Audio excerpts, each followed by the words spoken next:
próximo programa es para todos.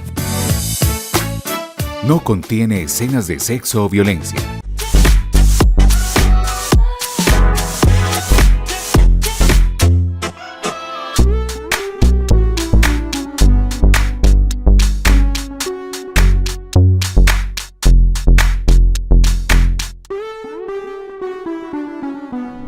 Televidentes, bienvenidos una vez más a Especiales AUPAN. Hoy tendremos una primera parte con dos ponencias de lo que fue el foro Patrimonio Cultural, Memoria y Paz en el Suroeste Antioqueño.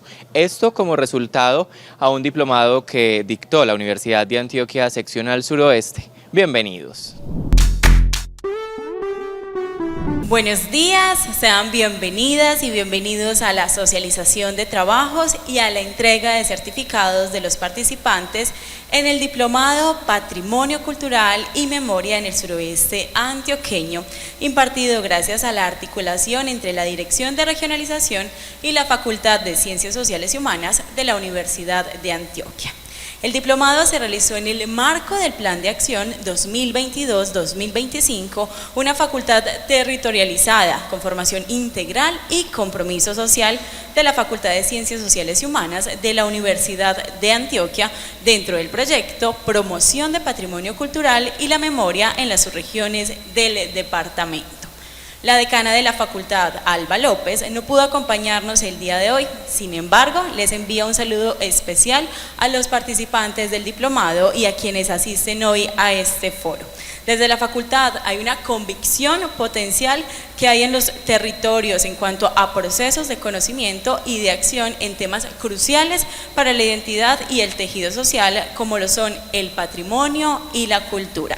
La facultad quiere seguir haciendo parte del fortalecimiento de redes sociales desde su quehacer misional.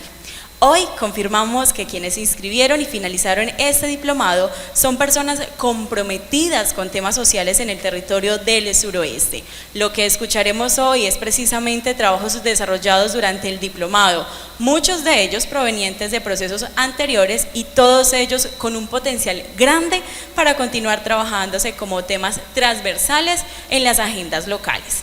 Esta jornada de socialización fue concebida a modo de foro para intercambiar saberes y afectividades en torno al patrimonio y la memoria en la subregión del suroeste. Quienes hoy presentan sus trabajos dan cuenta de un proceso de cualificación centrado en tres ejes en los cuales el diplomado se construyó: territorio, patrimonio cultural y memoria, y construcción de paz territorial.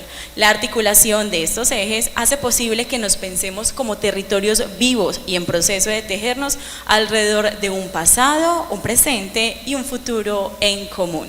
Escucharemos ahora la presentación de los proyectos de los estudiantes del diplomado. Por ello, invitamos al primer grupo conformado por Laura Rendón Pareja y Lina Moncada Arenas, quienes hablarán de distribución y acceso al bien común del agua en la comunidad indígena en Verachamí de Carmatarrúa. Bienvenidas.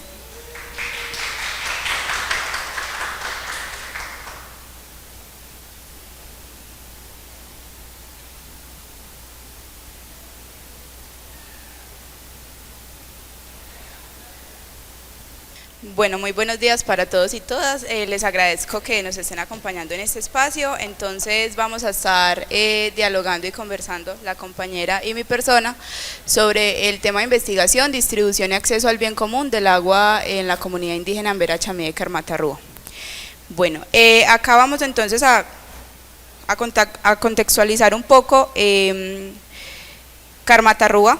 Según el Plan de Vida Integral de 2015, Construyendo el Tambo para Nuestros Hijos, el resguardo indígena de Carmatarrúa Cristianía está localizado al suroeste del departamento de Antioquia, a una distancia de 124 kilómetros de la ciudad de Medellín, por la vía Troncal del Café, que conduce al municipio de Jardín, a 5 kilómetros del casco urbano del municipio de Andes y a 12 kilómetros del municipio de Jardín. Esta territorialidad limita al occidente el río San Juan y al norte la quebrada San Bartolo, al suroccidente la quebrada La Marsella y Mina Rica.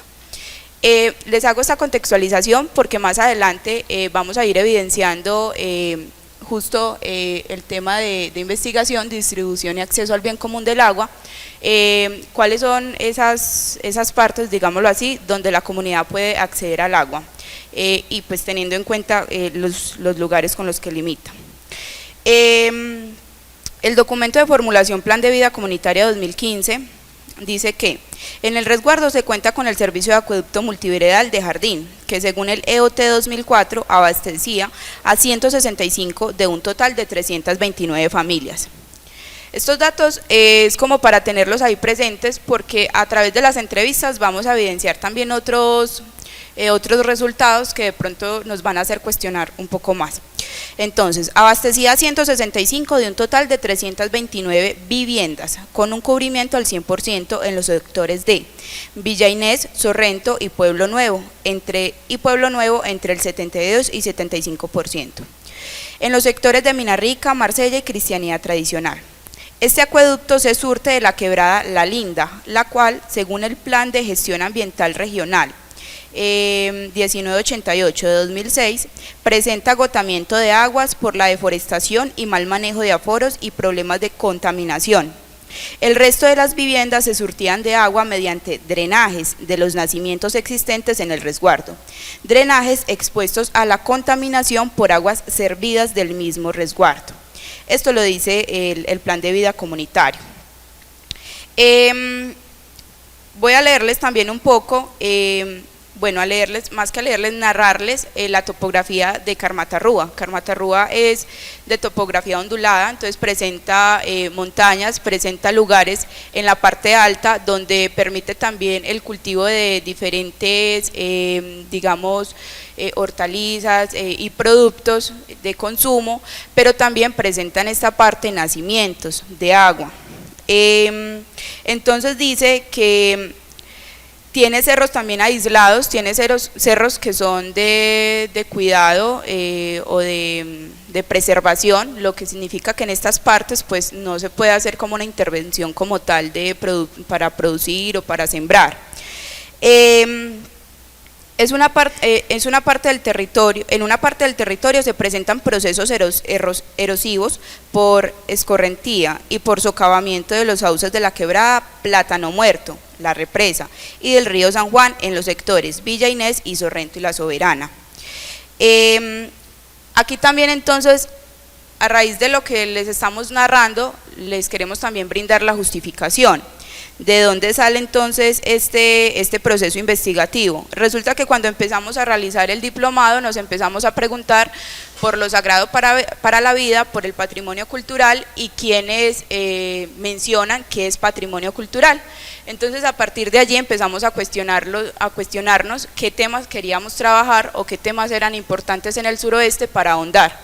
De allí fue que dijimos, bueno, desde el Cinturón Occidental Ambiental también hemos venido trabajando como un cuidado por el agua, como un cuidado también en toda esta parte de la minería y en toda esta parte de saber la distribución y el acceso al agua que se tiene desde el territorio, sabiendo que tenemos grandes fuentes hídricas que verdaderamente estarían abasteciendo a mucha parte del territorio, pero también el cuidado que se tienen sobre estas. Entonces a partir de allí empezamos a cuestionarnos sobre este proceso. Entonces, por otra parte, también el compartir de palabreo. Nosotros hemos sido personas que hemos estado frecuentando el territorio Carmatarrúa y a partir de allí hemos estado compartiendo conocimientos, no solo de los mayores hacia nosotros, sino que ha sido un conocimiento intergeneracional, intercultural, que nos ha permitido fortalecer diferentes lazos, digamos, comunitarios y colectivos. Y a partir de allí, pensarnos en lo comunitario y en lo colectivo nos permite también abrir como una visión a cómo estamos tratando el territorio, qué tanto conocemos de él y qué tanto entonces estamos profundizando en las problemáticas que aquejan, no solamente a Carmatarrúa, que en este caso estamos hablando de este territorio, sino también al suroeste y a los municipios que lo limitan. En este sentido, conectando el proceso investigativo con el Diplomado de Patrimonio Cultural y Memoria en el suroeste antioqueño, nos remite a reconocer aquello que comprendemos por patrimonio cultural y quienes lo definen. así como el reconocimiento de la historia y la memoria viva, guardada en el discernimiento de los ancestros, de las mayoras y de aquellos que han habitado y vivido el territorio desde sus diferentes manifestaciones. El reconocimiento intercultural y territorial. Aquí damos mucha importancia también al conocimiento de los mayores, al conocimiento empírico y trazado por la vida, no solamente el que viene de la academia, sino también el que se gesta desde los territorios y desde la cotidianidad de vida. Así es como más o menos surge este proceso. Ya la compañera continúa. Muchas gracias, Lina. Bueno, buenos días. Primero es importante contextualizar un poco sobre cómo está dividido el territorio. El territorio está dividido en Pueblo Nuevo, Sorrento, Villa Inés, La Marsella, La Virgen, La Soledad o El Silencio, el Nacimiento y el Acueducto. Lina, ¿este es el de Nacimiento? Este es el de Acueducto. Listo, en Bajo San Juan y Cristianía Ancestral. Bueno, respecto a los objetivos, los principales eran reconocer la organización de la comunidad indígena en Verachamí de Carmatarrúa en torno al acceso y distribución del bien común del agua, y el otro era evidenciar el concepto de patrimonio y memoria desde las fuentes hídricas. Este último hace referencia al hecho de que para valorar ese bien común que es el agua en el territorio era necesario como comprender un poco su distribución, pero no solo en la actualidad, sino desde sus inicios, como su historia, para poder darle un valor realmente y comprender por qué se distribuye de esa manera. Entonces era como muy importante conocer pues un poquito al respecto, que fue un poco la tarea que nos dimos también con lo de las entrevistas. La pregunta de investigación: ¿cómo se organiza la comunidad indígena en Verachamí de Carmatarrúa en torno al acceso y distribución del agua? Respecto a la metodología, nosotras decidimos hacer entrevistas abiertas con unas preguntas guía que eran como a las que buscábamos darle respuesta, como esta principal que era la pregunta problema. Teníamos pensado aplicarle la entrevista a 8 personas, no obstante Lina vive un poco lejos, entonces eso nos dificultó un poco la tarea y también yo carecía un poquito de tiempo, entonces decidimos aplicarla únicamente a 2 personas, una fue presencial y la otra fue de manera virtual. Bueno, respecto a los resultados, hallamos que en Carmatarrúa hay aproximadamente 430 familias, 400 de ellas cuentan con el agua por parte del acueducto multiveredal de Jardín, que desciende desde la vereda de La Linda. Las familias restantes cuentan con este servicio por medio de nacimientos de agua.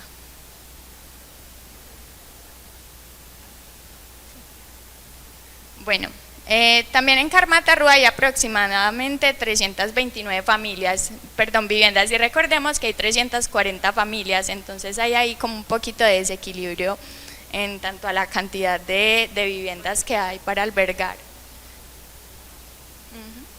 165 de ellas cuentan con el servicio de agua por medio del acueducto, o sea, un poquito más de la mitad.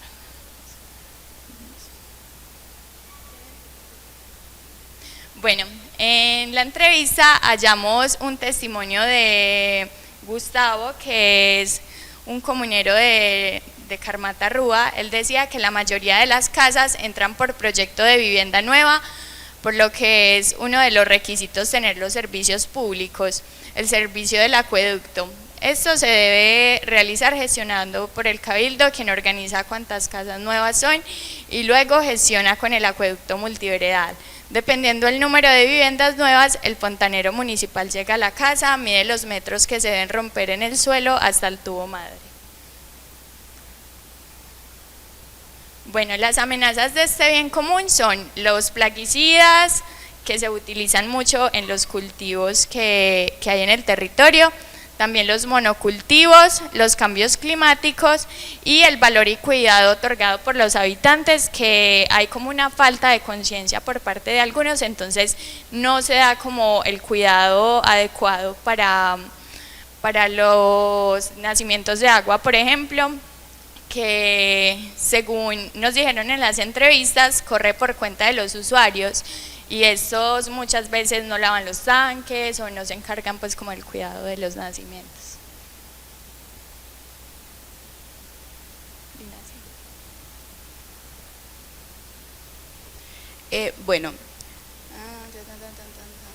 Bueno, antes de mencionar los datos curiosos, quisiera profundizar en algo como para refrescar los números, y es que, voy a leerlo por aquí, son 430 familias, 400 cuentan con agua por parte de acueducto multiveredal, y son 329 viviendas. De esas, 165 cuentan con el servicio, es decir, 165 viviendas están albergando 400 familias. Ya ahí hay una reducción para el acceso al agua, porque son viviendas que están albergando muchas personas para poder acceder al agua. Ahora sí, en los datos curiosos, el territorio indígena de Carmatarrúa cuenta con aproximadamente 35 nacimientos. Algunos de estos son sitios sagrados, lo que implica que allí solo entran los jaibaná con sus debidos permisos espirituales. ¿Qué pasa con estos 35 nacimientos? Algunos de estos surten a algunas familias, ¿cierto? Que ya lo decía la compañera cuando mencionaba que el nacimiento, por parte de nacimientos de agua, está ubicado Bajo San Juan y Cristianía Ancestral.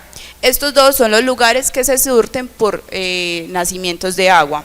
Sin embargo, hay algunos que son sagrados, lo que implica que los que están disponibles para el acceso al agua surten a varias familias. Entonces puede ser que un solo nacimiento surta aproximadamente a 4 familias. Esto implica que los tanques que se realizan en estos lugares entonces tengan varias desembocaduras con manguera negra para que las familias accedan a estas aguas. Ahí empiezan a haber unas complicaciones. ¿Por qué? Primero, porque si el nacimiento está en un lote privado, entonces el dueño de este lote va a empezar también a generar problemáticas de que es propio, de que no es un bien común, sino que es propio. Entonces ya empiezan a haber problemas para el acceso a este servicio. Y lo otro es que también empiezan a haber problemáticas con el cuidado de estos nacimientos, porque entonces no se tiene como esa conciencia de que si bien hay una ley que menciona que se deben de cuidar como unos metros cuadrados, si no estoy mal, para el cuidado de estos nacimientos, no se está realizando de la manera adecuada. De igual manera, estos tanques que surten aproximadamente a 4 familias, se supone que deben ser cuidados por las personas que están teniendo acceso a este tanque, pero no se ve de esta manera. Asimismo, el tanque debe tener unos procesos como de filtración, de cuidado del agua, tampoco se está viendo. Entonces no es que sea un agua potable o un agua adecuada para el consumo, sin embargo se utiliza. En los sectores de Bajo San Juan y Cristianía Ancestral se encuentran los nacimientos. En la parte de arriba no son tan comunes encontrarlos, también por lo que ahorita decía la compañera, por todas las amenazas que presenta, porque entonces está habiendo una reducción de estos nacimientos. De hecho, en la segunda entrevista nos decía lo siguiente, si es que la encuentro, pues. Nos queda un minuto, bueno. No tenemos ofertas hídricas ya que los nacimientos son muy pequeños, los nacimientos son en varios sectores, pero no están catalogados como recurso general para el servicio, solo es de propiedad del dueño del lote, que era lo que veníamos mencionando. Ya, ¿no? Bueno, entonces sí les quiero mencionar lo del patrimonio cultural porque no se puede perder, pero por supuesto. Nos decían lo siguiente. Ya para terminar.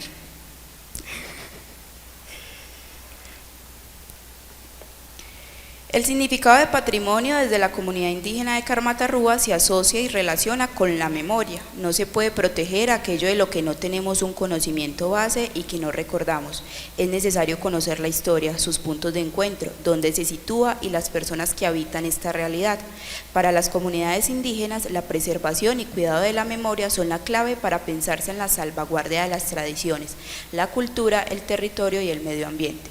Y aquí les quiero recordar algo que tuvimos en un encuentro en Pueblo Rico el pasado 15 y 16 de julio, del presente año, que se tuvo la oportunidad de hablar con Rodrigo Sorno del municipio de Tarso e Ignacio Arenas, campesino de Pueblo Rico, quienes mencionan que para los indígenas la recuperación de tierras tomó trascendencia porque se ligó con la cultura, siendo esta la posibilidad de apropiación y construcción intercultural del territorio habitado. Estas dos personas fueron partícipes de cuando Carmatarrúa empezó con la recuperación de tierras de donde están situados.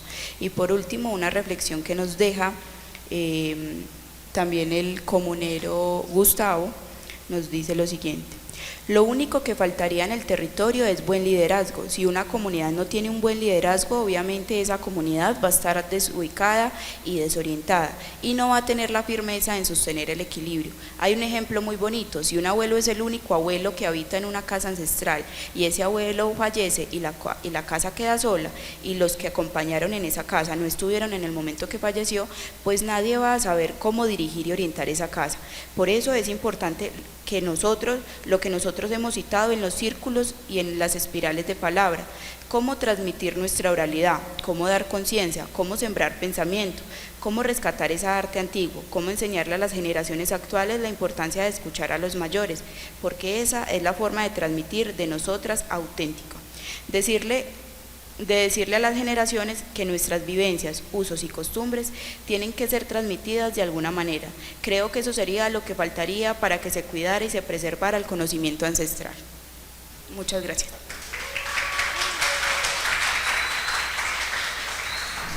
Ahora vamos a pasar con el segundo grupo, conformado por Jaiber Ibarra Trujillo y Juan Bernardo Ortiz Hernández, quienes hablarán sobre representaciones de lo ancestral en los municipios de Andes y Fredonia. Bienvenidos. Y Rosa Matilde Vázquez también.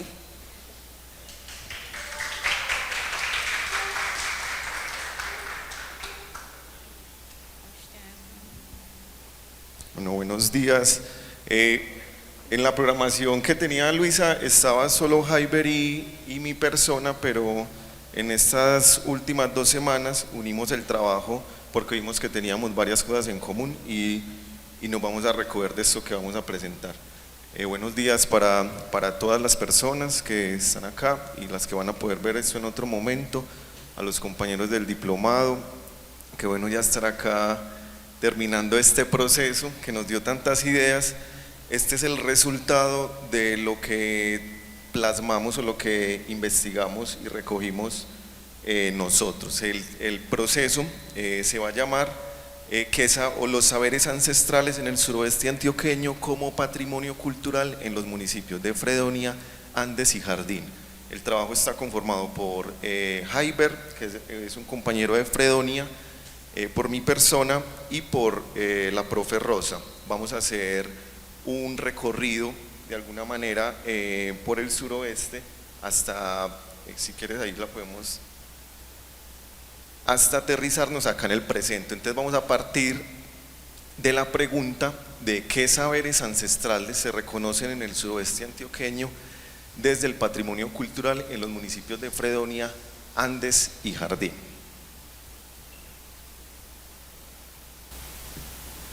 Buenos días a todos.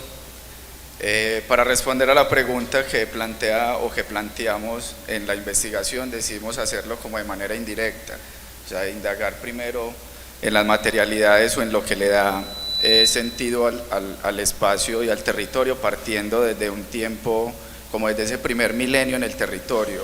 Entonces, para eso vamos a definir primero saberes ancestrales o cómo nosotros entendimos pues esto de saberes ancestrales y cómo se relaciona con el patrimonio cultural, y a la vez cómo el patrimonio cultural lleva también a resignificar el territorio para un buen vivir.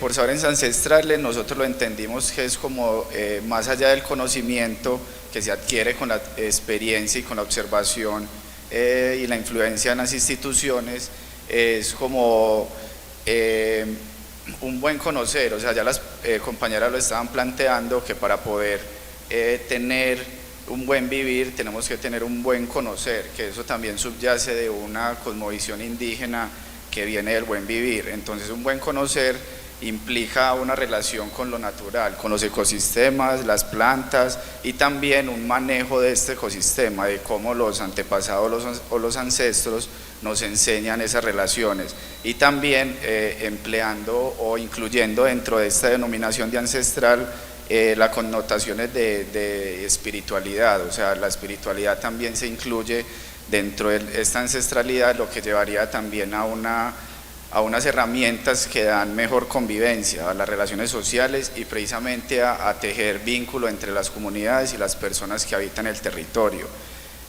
Por parte del patrimonio cultural, sabemos que existe una definición institucional, o sea, que es la que venimos viendo en el diplomado, que dice que es patrimonio material, inmaterial, que a su vez parte si es mueble, inmueble, bueno, ya lo que nos dice la institución. Pero las comunidades también tienen otras maneras de ver ese patrimonio y se incluyen otras memorias, o sea, por eso se relaciona lo de ancestralidad con el patrimonio, porque nosotros entendemos que la ancestralidad es otro tipo de memoria y a la vez esa memoria se relaciona en el presente cuando le damos un significado y un sentido.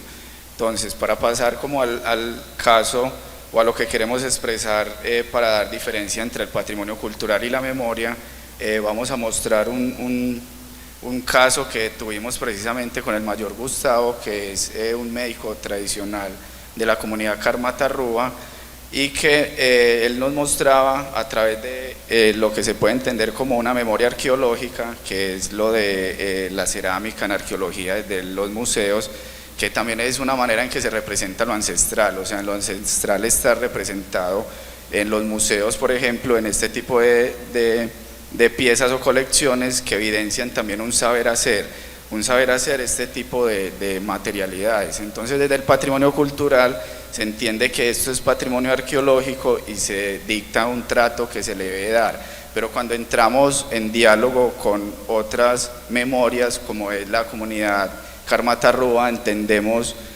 otros procesos. Por decir, el mayor Gustavo nos contaba que lo que vemos acá, los espirales de esta pieza, pueden estar representando 3 momentos vitales del artesano que la fabricó: el momento en que fue niño, el momento en que empieza a ser adulto y ya un hombre desarrollado como tal. O sea, a partir del diálogo intercultural que se da entre el patrimonio y otras memorias, se pueden empezar a incluir precisamente otros conocimientos que llevan a otras relaciones y a tejer otros entendimientos sobre el territorio. Eso es como la reflexión a la que queríamos llegar, precisamente en el diálogo que se da, incluyendo otras memorias a partir del patrimonio cultural.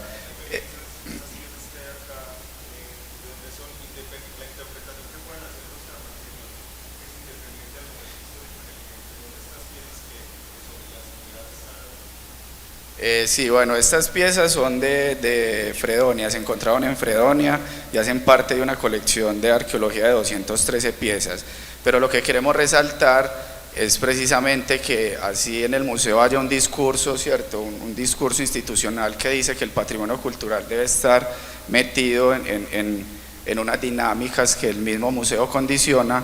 También el mayor Gustavo decía, por ejemplo, que para el cuidado de esto se debían hacer otras cosas que no están incluidas desde lo institucional, como son pagamentos o como son cosas que desde esa memoria académica, por así decirlo, no se incluyen, pero cuando llegamos a esos diálogos interculturales con otros conocimientos, entendemos otros tratos, que es precisamente lo que queremos lograr con la apropiación de ese patrimonio, o sea, que haya unos diálogos más horizontales para que el patrimonio no se vea como tan lejano a lo que realmente somos. Y para darle temporalidad a esto, estas piezas estaríamos hablando que académicamente se encuentran dentro del estilo marrón inciso, que se desarrolló en el suroeste antioqueño por ahí en el primer milenio, para no darle como tanta particularidad, y van hasta 1500, hasta la llegada de los españoles, mejor dicho. Y ya sigue la profe Rosa contextualizando. Buenos días. Entonces, para entender ese patrimonio cultural anclado a los saberes ancestrales, también hay que tener en cuenta entonces cómo fue la dinámica y las personas que llegaron al territorio del suroeste de Antioquia. para poder entender cuáles son esos saberes, de qué población se desprenden los mismos. Entonces voy a hablar como de dos momentos, colonización en el suroeste en dos momentos fundacionales. Entonces, desde 1500, cuando llegan los conquistadores, 1538, 1540, y esos conquistadores llegan por el río Cauca y empieza una dominación de algunos de los indígenas que estaban asentados en la montaña de Caramanta. La montaña de Caramanta era el territorio que era comprendido hoy en día entre Caramanta, Valparaíso, Támesis, Jericó, Pueblo Rico y Tarso. Eso es lo que le llaman la montaña de Caramanta. Y ahí entonces hubo un proceso como de Gómez Hernández, un caudillo español, Gómez Hernández, de dominación de estos indígenas a través de encomiendas. Básicamente, ¿cuál era la razón por la cual estaban allí? La extracción del oro. Y que esos indígenas tenían grandes plantaciones de maíz. Entonces había de dónde alimentarse y además de eso sacar pues el oro. A la muerte de Gómez Hernández en 1580 y del Chocó, de la montaña de Cima, empezaron a venir unos indígenas que estaban ahí, pero entonces empezaron a generar conflictos y guerras con esos españoles. Finalmente entonces los españoles terminan yéndose y queda en el territorio, como lo dice la historiadora Laura Gaviria, habitando, no hay propiamente como las evidencias, pero sí habitando unos indígenas en el territorio, específicamente entre lo que es Pueblo Rico, Andes, en el territorio de San José, en el río Tapartó y hacia los farallones del Citará, ¿sí? Antes de la independencia de Colombia se van a dar la fundación de 3 municipios, se va a fundar Urrao, se va a fundar Titiribí y se va a fundar Amagá. La razón por la cual se fundan estos municipios es la extracción del oro. Ahí está una de las grandes minas de oro, que es la mina del Zancudo de Titiribí. Entonces eso va a desarrollar la llegada al suroeste, pero no el suroeste lejano, que sería la cuenca del río San Juan, sino digamos el suroeste, que está esa es la cuenca del Sinifaná. Entonces ahí el interés era el oro que generaba entonces el desarrollo de Antioquia. En esa extracción de oro entonces llegaron blancos, pero después hay otro proceso de colonización que va a ser después de la independencia de Antioquia, de la independencia de Colombia de 1810, y es entonces el proceso que va a dividirse en dos, un proceso que va a ser organizativo, empresarial, a partir de una concesión o la entrega de un terreno baldío a 3 señores, a Gabriel Echeverry, Juan Uribe Mondragón y Juan Santamaría. Les entregaron toda la tierra que era los Caramanta, la tierra antes llamada Caramanta, ¿listo? Entonces digamos que ellos ejercieron ahí un proceso de entrega de territorio a personas que venían a trabajar. Entonces ¿quiénes llegaron acá? Llegaron blancos mestizos, blancos llegados del oriente, empresarios, trabajadores, campesinos, ¿sí? Muchas familias llegaron del oriente con muchísimos hijos, entonces por este lado. Pero en 1820 dice Laura Gabriel, la historiadora, que bajando por el Paramillo, proveniente de San Antonio del Chamí, venía el indígena Vicente Guaticamá. Entonces ya con esa hay una evidencia, digamos, más fuerte, digamos que los indígenas estaban acá. Entonces estaban los indígenas por acá, estaban los blancos colonos llegando por este lado, y también se le suma a ese desplazamiento o a esa colonización la llegada de los guaqueros, que de una manera no organizada y empresarial como la de Gabriel Echeverry, sino espontánea, venían subiendo por el río San Juan unos guaqueros que venían buscando tumbas indígenas, que pues no, obviamente no era con la labor de protegerlas, sino con la labor antes de destruirlas y mirar que sacaban de ahí, y también buscaban minas de sal y minas de oro. Entonces entendemos ahí un asunto de explotación del suelo, ¿cierto? Llegaban buscando minas de oro, minas de sal, y en esa búsqueda terminaron instalándose unos colonos de manera espontánea, colonos campesinos. Entonces, esto nos va a hablar de una gran diversidad de seres humanos. Habían indígenas, habían colonos de una colonización espontánea, campesinos, y había una colonización también organizada proveniente con blancos, mestizos, y también en otro texto de la historiadora Laura habla también de unos mulatos y unos negros que se habían rebelado de la esclavitud y que estaban viniendo también por el sector, digamos, de el Chocó, entre Chocó y acá como por la parte del Cerro San Nicolás, como por Ciudad Bolívar. Y se me escapa acá también mencionar en Fredonia, que Fredonia, la primera fundación de Fredonia, data de unos negros libertos que habían sido liberados por doña Gabriela Londoño en el Retiro, y ellos habían venido y se habían instalado en Fredonia. O sea que entendemos que hay una gran dinámica poblacional, hay muchos seres humanos provenientes de muchas culturas, y eso desde una perspectiva enriquece entonces el espacio, ¿sí?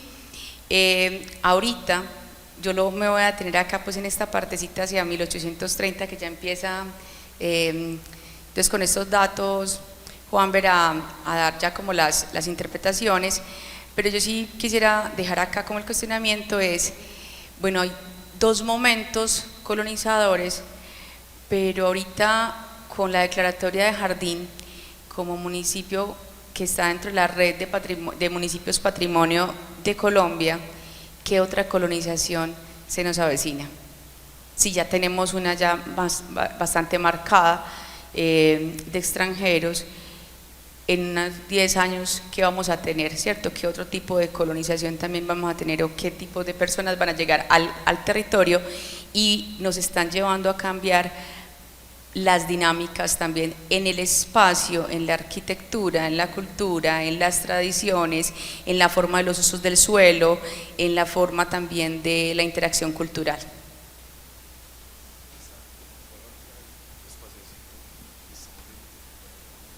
Gracias, Rosa. Entonces, ahí ya Rosa nos trae a un tiempo histórico en el que ya se fundaron los municipios en los que estamos acá.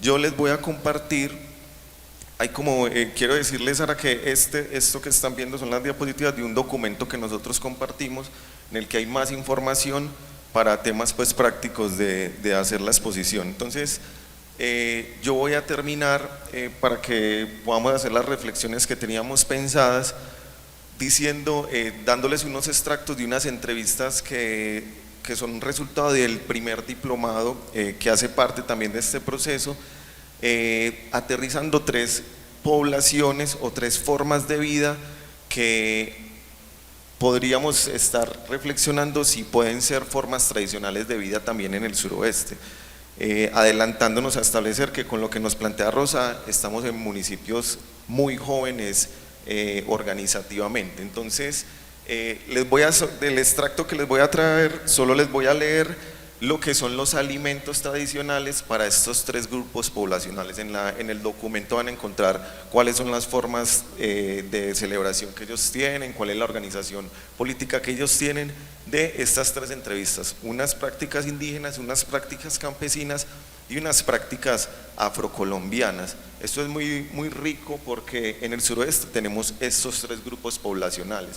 Así hayan llegado, así muchos hayan estado aquí hace miles de años, así hayan llegado hace 30 años, pero al día de hoy con esta entrevista constatamos que estos 3 grupos poblacionales están acá. Entonces, por ejemplo, en la entrevista realizada a Daniel de Jesús Panchí, a Alex Tanconi, a María Olga Panchí, nos establecían que los alimentos, dice, más que alimentos propios, era la identificación de los nutrientes que tenía cada planta. Entonces eran espacios donde compartían diversos alimentos como frijol con sidra, ahumada de pescado. La esencia es el alimento comunitario. Hay muchos alimentos que vienen de afuera y que se apropiaron en el territorio. Los animales, la caza de animales depende de los clanes y de las familias. Se puede cazar desde un perro de monte, un armadillo, una guagua, un guatín, una zarigüeya, una nutria, una iguana, una ova. Para Olga, los alimentos más importantes en el diario vivir son el murrapo, el banano, el guineo verde, el guineo tres filos, el guineo colorado, la sidra, el frijol petaco, el maíz mote, café borbón o pajarito, que se perdió a raíz de las políticas de la Federación de Cafeteros, y la preparación de frijoles con cogollo de sidra, yuca y plátano en ollas de barro.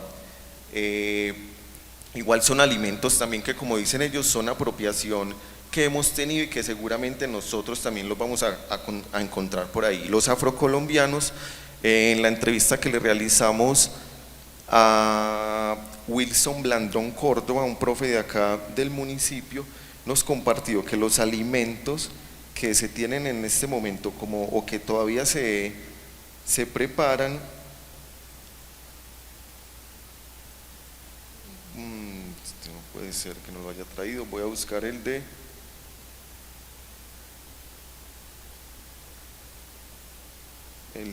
los campesinos, que lo debo tener acá. Listo, entonces los campesinos, en una práctica que le hicimos a José Ferney en una entrevista, que aquí seguramente nos vamos a encontrar más, nos decía que la arepa, los frijoles, el sancocho, las marranadas de diciembre, la pilada de la mazamorra, la natilla de maíz pilado, cocinar en fogón de leña, el queso en hoja de fiado, la carne y la panela también en hojas de fiado, la leche recién ordeñada y la arepa redonda. Se hace pan y se hace arepa de chocolo.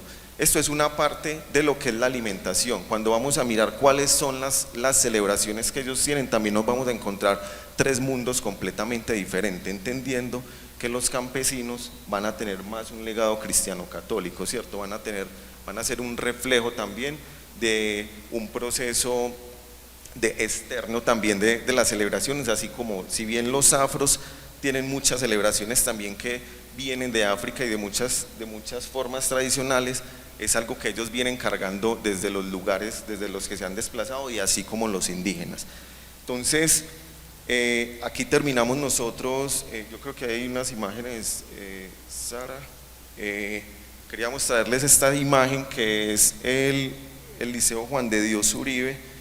En una foto, no tengo el dato, esto es tomado del Facebook del profesor Gustavo Zapata, pero también como confluencia de que en esa institución hay certeza de que han confluido indígenas, campesinos y afrodescendientes en procesos formativos. Y hay otra imagen que también es tomada del Facebook del profesor, y es un lugar en Andes en el que confluyen los señoritos, como los llamamos nosotros, los indígenas y la gente del común. Muchas gracias. Espero que les haya quedado un poco de este repaso de la historia. Hay más preguntas y las podemos hacer, y la reflexión que queríamos hacerle con Rosa y Jaiber es que somos municipios muy jóvenes todavía para plantearnos la organización territorial, y esto que les traímos es ver qué queremos también que sea el patrimonio. Ahorita sabemos que Jardín es municipio patrimonio, pero lo vimos en el diplomado que eso a veces no es tan chévere como se plantea. En Andes están los buses escalera, que bueno, es un elemento de movilidad que a veces tenemos que reflexionar también cómo nos implica eso en la vida, y con estas formas de vida a ver cómo vamos a pensar si en algún momento los indígenas, los campesinos y los afrodescendientes que hay en el suroeste puedan configurar un tipo de patrimonio. Esa es la tarea, Sara, para seguir estudiando. Muchas gracias, Luisa.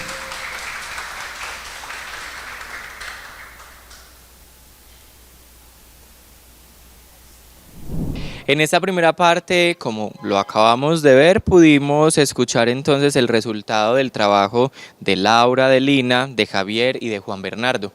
En la próxima entrega, la próxima semana, tendremos la segunda parte también con unas ponencias bastante importantes.